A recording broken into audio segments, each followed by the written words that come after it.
और उसी समय भारत को एक साइक्लोन का मुकाबला करना पड़ा था।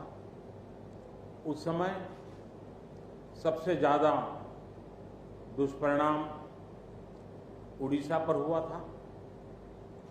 आज एक साल बाद फिर से साइक्लोन ने भारत के तटीय क्षेत्र को, विशेष करके पूर्वी क्षेत्र को प्रभावित किया और उसमें भी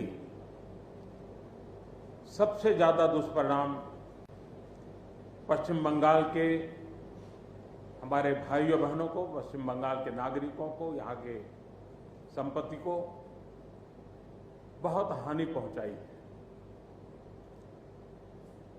साइक्लोन की संभावनाओं से लेकर के लगातार मैं इससे संबंधित सभी लोगों से संपर्क में था। भारत सरकार भी सतत राज्य सरकार के संपर्क में थी। साइक्लोन का नुकसान कम से कम हो, इसके लिए जो भी आवश्यक कदम उठाने चाहिए उसके लिए राज्य सरकार और केंद्र सरकार ने मिलकर के भरसक प्रयास किया। लेकिन उसके बावजूद भी करीब करीब 80 लोगों के जीवन हम नहीं बचा पाए। इसका हम सबको दुख है। जिन परिवारों ने अपना स्वजन खोया है उनके प्रति केंद्र सरकार, राज्य सरकार और हम सबकी संवेदनाएं हैं और इस संकट की घड़ी में हम उनके साथ हैं।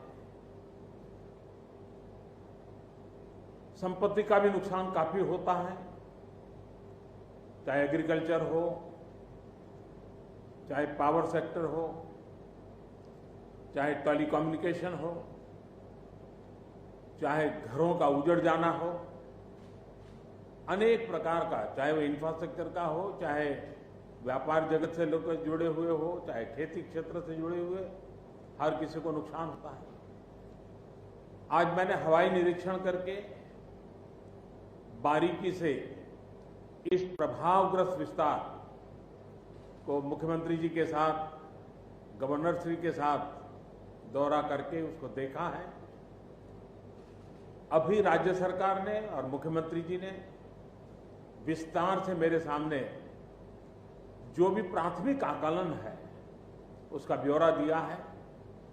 हमने तय किया है कि हो सके उतना जल्द डिटेल में सर्वे हो, कृषि का हो, पावर सेक्टर का हो, टेलीकम्युनिकेशन का हो, घरों की जो स्थिति है, इंफ्रास्ट्रक्चर की जो स्थिति है। केंद्र सरकार की तरफ से भी तत्काल एक टीम आएगी और वो टीम इन सभी क्षेत्रों में सर्वे करेगी और हम मिल करके रिहेबिलिटेशन हो, रिस्टोरेशन हो, रिकंस्ट्रक्शन हो, उसकी व्यापक योजना बना करके बंगाल की इस दुख की घड़ी में हम पूरा साथ देंगे, सहयोग देंगे और बंगाल जल्द से जल्द खड़ा हो जाए, बंगाल जल्द से जल्द तेज गति से आगे बढ़े, इसके लिए भारत सरकार कंधे से कंधा मिला करके काम करेगी और जो भी आवश्यकताएं होगी उन आवश्यकताओं को पूर्ण करने के लिए भारत सरकार के जो भी नीति नियम है उसका पूरी तरह उपयोग करते हुए पश्चिम बंगाल की मदद में हम खड़े रहेंगे। अभी तत्काल जो इस संकट की घड़ी में राज्य सरकार को कठिनाई न हो, इसके लिए एक एडवांस असिस्टेंस के रूप में 1000 करोड़ रुपया भारत सरकार की तरफ से व्यवस्था की जाएगी। साथ साथ जिन परिवारों ने अपने स्वजन खोए हैं उन परिवारों को प्रधानमंत्री राहत कोष से 2 लाख रुपया और जिन लोगों को इंजरी हुई है उनको 50,000 रुपये तक की सहायता देने का भी हम प्रधानमंत्री राहत कोष से करेंगे। पूरी दुनिया एक संकट से जूझ रही है। भारत भी लगातार कोरोना वायरस के खिलाफ लड़ाई लड़ रहा है। कोरोना वायरस की लड़ाई में जीतने का मंत्र और साइक्लोन में जीतने का मंत्र दोनों पूरी तरह एक दूसरे के ऑपोजिट हैं।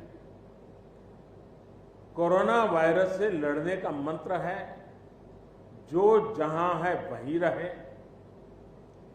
जरूरत नहीं हो तब तक घर से बाहर न निकले और जहां भी जाए 2 गज की दूरी बनाए रखें। लेकिन साइक्लोन का मंत्र है